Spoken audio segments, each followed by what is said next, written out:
Oh, he looks as dumb as you. I guess kids of someone who drop out of middle school are also stupid.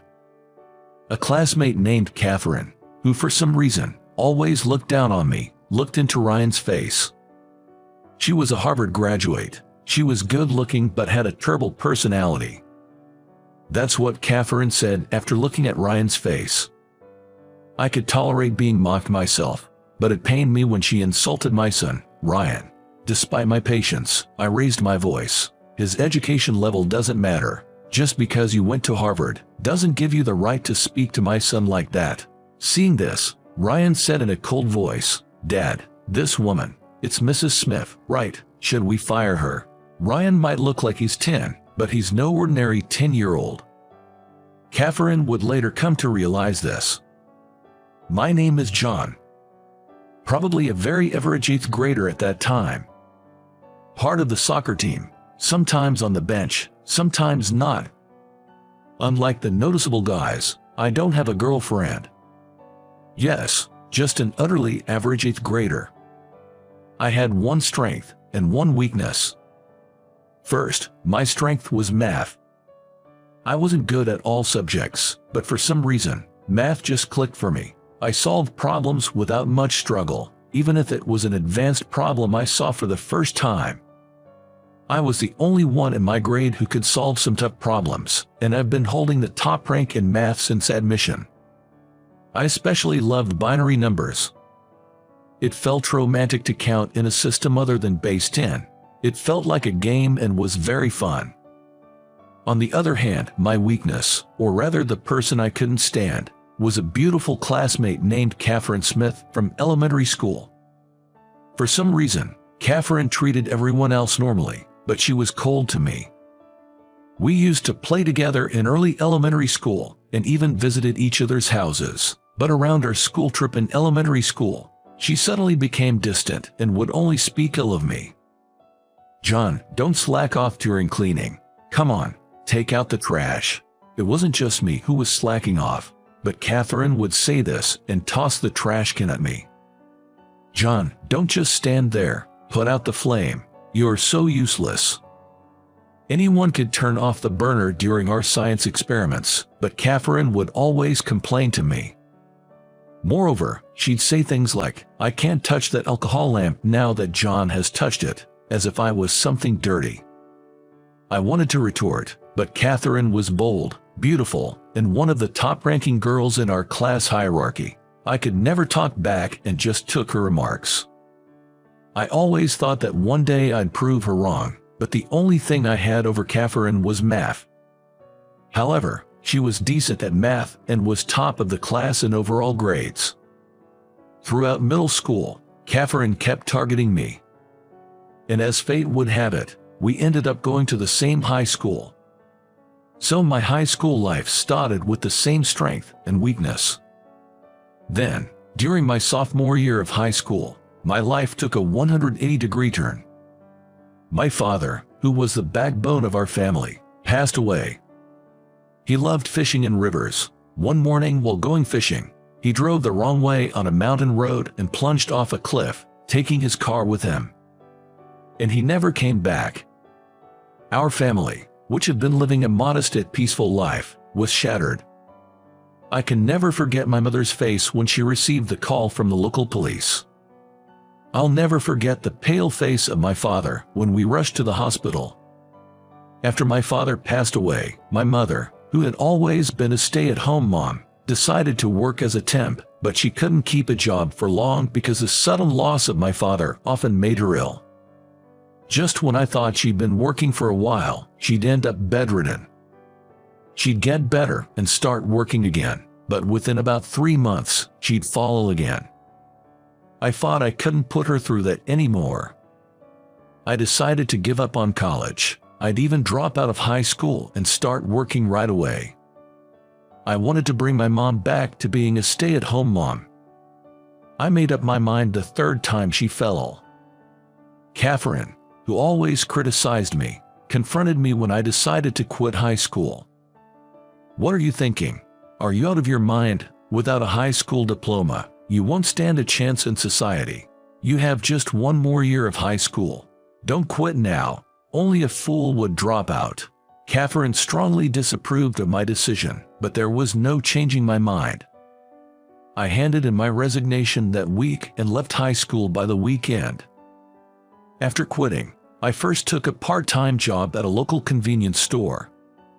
I'd never worked before since my high school didn't allow part-time jobs, so every day was a new experience for me.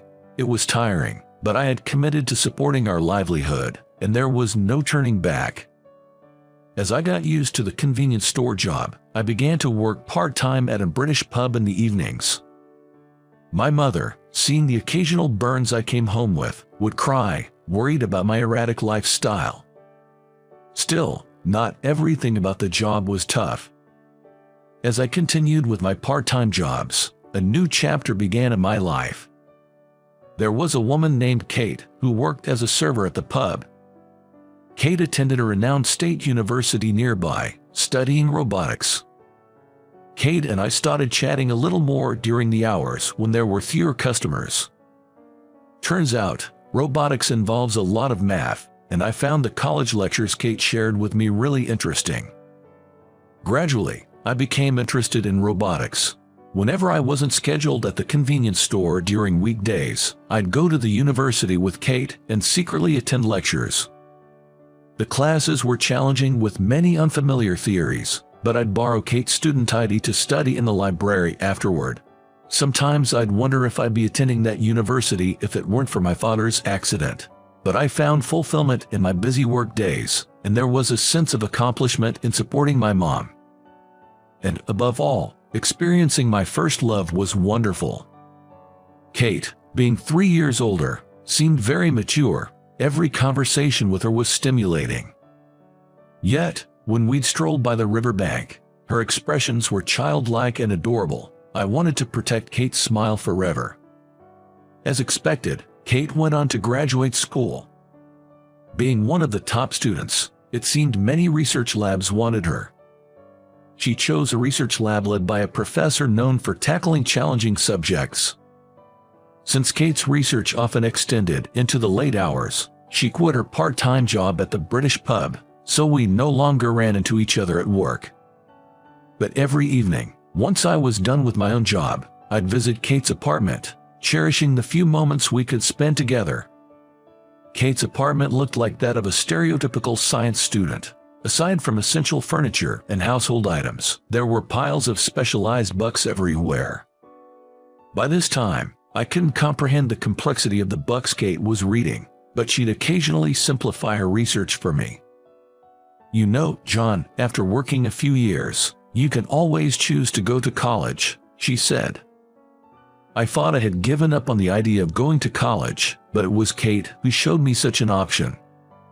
Turns out, not everyone entering college is a fresh high school graduate around 18 or 19. Many adults do it, too. Those who've worked after high school and then felt the urge to study more also enroll. But Kate, I didn't even graduate from high school. When I mentioned that, Kate told me about the GED system. Apparently, even for someone like me who hasn't graduated from high school, if you pass the GED test, you are considered to have a high school level education and can then apply for college.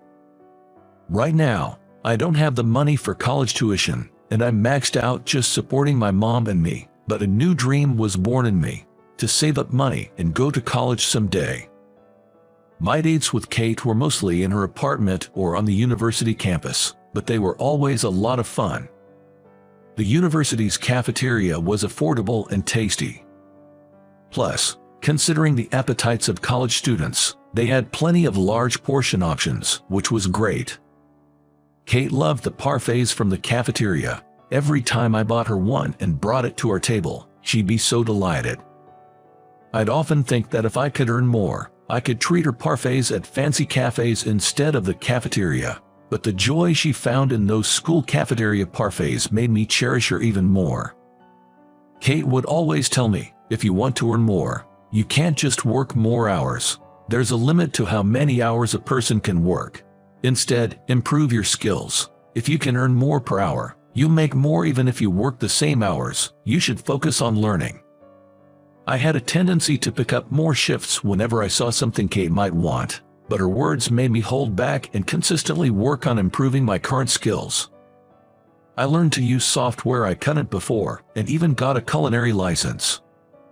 Though it cost money to study, and sometimes felt like a financial setback, once I got that culinary license, the manager at the pub I worked at praised me and raised my hourly wage.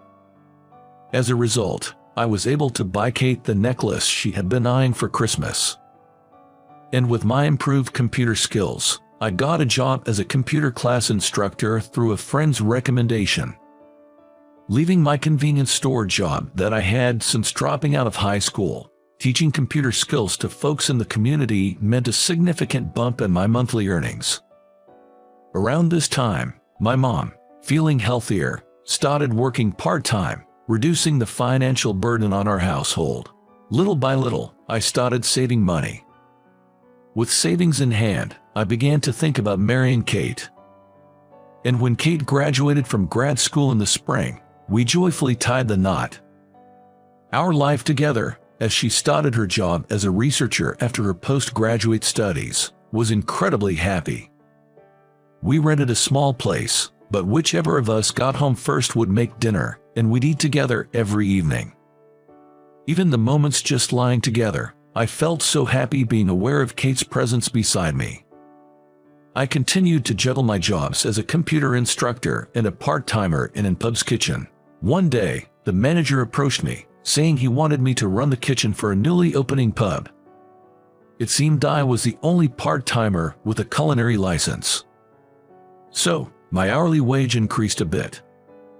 "John, let's save the extra money for when you go to college someday," Kate suggested. Even though I wanted to treat her to all her favorite foods, she said that, "I'm quite content with my current life. You should definitely go to college. You love math so much." Saying that, Kate wouldn't let me use the money for our date night. I even proposed sending more money to my mom, but after hearing from Kate about college, she refused. And that's how I began saving for college. Then one day, Kate, blushing, told me something. "I'm pregnant." We were truly at the peak of our happiness. Our son, Ryan, turned out to be an astonishing prodigy, much to our surprise. Kate and I were both good at math, so we expected him to like it to some extent, but he exceeded our expectations. In no time, he could count from 1 to 100 and started solving quadratic equations even before kindergarten. He quickly became fond of binary, my favorite, and could convert decimals to binary instantly. Kate continued her work part-time, and after finishing her research at the lab and picking up Ryan from daycare, she'd chat with him about math in ways he could understand. Ryan always listened with shining eyes. By then, I had quit the pub job and had become a full-time instructor at the computer class. Ryan quickly learned to operate the computer I taught him, and he easily outgrew the programming materials for elementary school students. I wonder what kind of person he'll grow up to be. One night, while stroking the sleeping Ryan's hair, Kate said this and suddenly began to cry. "Kate, what's wrong?" It was such a cheerful topic, so what happened? Looking at her face with suspicion, Kate clung to me and began to cry. Then she revealed, I've been diagnosed with a brain tumor. I was stunned. Only 6 months left. I couldn't come to grips with Kate's confession and remained silent for a long time. I need to support Kate. I knew it, but I couldn't help picturing my father's pale face. Now, even Kate. It reminded me of the atmosphere when my mother answered the phone that day. It's terrifying. Please tell me it's a lie. Tell me you're just groggy. I couldn't accept Kate's illness, and for a while, life continued as usual. Kate went for treatments, but she never talked about her illness since then. I thought maybe we could just pretend it never happened. But one day, a call came from the lab. Kate collapsed. Lying in the hospital bed, Kate had regained consciousness but was hooked up to several lines, breathing through an oxygen mask. I wanted to look away, but the situation had escalated to a point where I couldn't. Please, look after Ryan. By the time I finally accepted the reality of her words, Kate's condition had deteriorated to a level beyond treatment. For the month before Kate passed away, we repeatedly talked about Ryan's future. Kate apologized to me and Ryan, again and again. She had nothing to apologize for. The hardest part was for Kate, having to leave Ryan behind. Ryan has an incredible talent, Kate kept saying. I felt the same way. I'll do everything I can to help Ryan harness his exceptional gifts. Kate often took Ryan to the lab, where everyone adored him. She asked me to keep taking him to the lab even after she's gone. With the help of everyone in the lab, I promised to provide the best education possible. At dawn, on the day when 6-year-old Ryan held back tears and said, "Mom, Dad and I will do our best, don't worry," Kate was called to heaven at the young age of 33. Having lost a loved one twice, I couldn't afford to break down. I had to protect my son, Ryan. From that day, we started a new life, focusing on nurturing Ryan's talents. Time passed, and as Ryan's 10th birthday approached, we went to celebrate at a famous upscale restaurant known for its traditional dishes. After enjoying our meal, we were satisfied and just stepping out of the entrance when I noticed a familiar face. Catherine. It was Catherine, an old acquaintance from elementary to high school. She was there dining with her boyfriend. Upon seeing us, the corner of her mouth twisted into a smirk. "You, dining in such a fancy restaurant, even though you dropped out of middle school. Out of your league, don't you think? Middle school dropout or not, what's that got to do with anything?" I didn't want to provoke Catherine, especially with Ryan around. I tried to leave quickly, but she kept on throwing jabs. "You probably can't even educate your child properly with your dropout status, can you?" I had promised Kate to prioritize Ryan's education, so this really got under my skin. Still, I tried to ignore her and started to leave with Ryan. "Look at him. He's got that clueless look, just like a dropout's child. I guess stupidity runs in the dropout family." Catherine pushed further. Although I could handle insults thrown at me, when she insulted Ryan, I lost it and snapped back. "My educational background has nothing to do with this. Just because you went to Harvard doesn't give you the right to talk that way about my son. Oh, come on. Is it because you didn't even finish high school?" Catherine continued to mock. Ryan suddenly said in a cold voice, "Dad, this woman, it's Miss Smith, right? Should we fire her?" "What are you talking about, Ryan?" Attempting to reprimand him, Ryan continued, "She's a business associate of my company. She might not know me, but I've seen her. She's from the security firm we've outsourced to, so at the very least, I can have her removed from the current project. Right, Miss Smith?" "Ryan, there's no need to retaliate, no matter how much one is mocked." That being said, I might have snapped back a bit earlier. I tried to silence Ryan's harsh words. "What? How can a kid like this be associated with my company? There's no way you can fire me. Talk in your dreams." Clearly shaken by being addressed by Ryan, Catherine snapped back and disappeared into the restaurant with her partner. "Ryan, you shouldn't talk about firing someone like that," I advised him, but Ryan still looked discontent. Ryan can be a bit sharp-tongued at times. Well, being acknowledged as a member in Kate's lab, researching robotics as an elementary schooler, and even doing system development, I can see why he might have become a bit assertive and outspoken. But kindness and relationships are the foundation for all. Just because he's a child doesn't excuse everything he says, especially since he's working with adults on system development. He needs to be careful with his words. Ryan developed a digital photo album app. It became a massive hit. With the profits, we set up a company to develop the next app. On paper, I was listed as the CEO, but in reality, Ryan was the one pulling most of the strings. The security aspect of that album app was outsourced, and Catherine worked for the outsourced company. When I reprimanded him for speaking rudely to an outsourcer, Ryan pouted for a while, but when I said, "Mom will cry," he calmed down and muttered, "Sorry." It was a few days after the incident at the upscale restaurant. A data breach occurred at Catherine's company. Fortunately, the information leaked wasn't directly related to Ryan's app, but we found ourselves dragged into the whole mess. You did it, didn't you? Holding a grudge about that incident before, Catherine accused Ryan of being the culprit. Ryan was, of course, outraged. Feeling indignant, he was determined to find the real perpetrator. Fortunately, the method of the leak wasn't too complicated. It seemed like he'd just have to decrypt some codes and trace back a few IP addresses. With the help of everyone in the lab, when they decrypted the code and tracked the address, it surprisingly led to the computer of Tom, the boyfriend who had accompanied her to that upscale restaurant that time.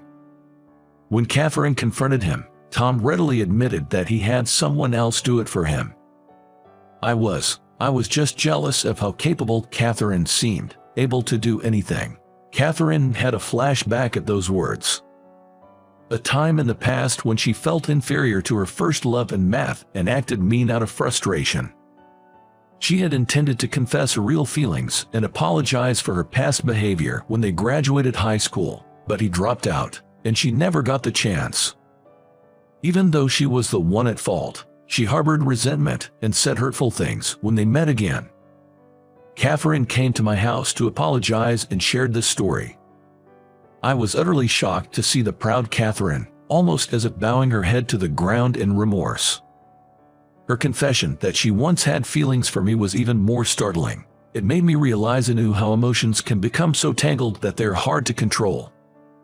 Ryan didn't say much, but he seemed to sense something in Catherine's sincere apology and her vow to help Tom get back on the right track. Kate. Ryan just turned 10. Today, we're visiting Kate's gravesite. Ryan's photo app is still selling really well. The new features are loved by the customers, and the add-ons are selling. He reported in front of Kate's grave. But I did something wrong. Ryan admitted on his own. Some people I work with spoke ill of me, and I retaliated spitefully. Even though I was the stronger one, I ended up bullying the weaker person. Had he truly realized his mistake? As a parent, I felt relieved to see Ryan reflecting on his actions. From now on, I'll be kinder to others. Even if someone speaks ill of me, I won't retaliate. So, Mom, you can be at peace. Kate, Ryan has grown so much, both in heart and body. He's truly maturing. And I have something else I want to share. Kate, I've decided to go to college next year. I plan to study engineering and work seriously on system development, alongside Ryan and the others.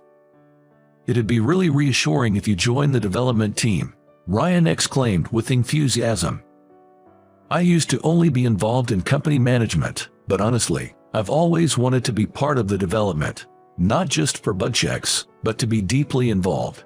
I thought going to college would be the best way to achieve that. When I grow up, I'll go to college too.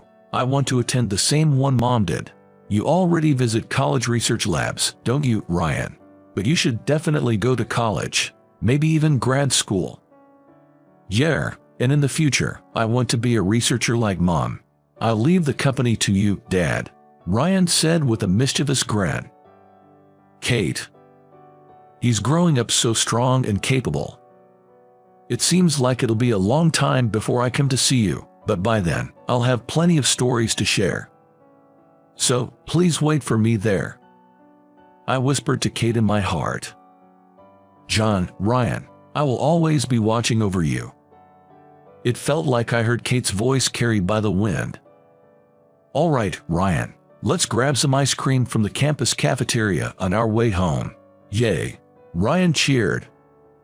We started walking hand in hand on our way home, the scent of spring beginning to mingle with the air.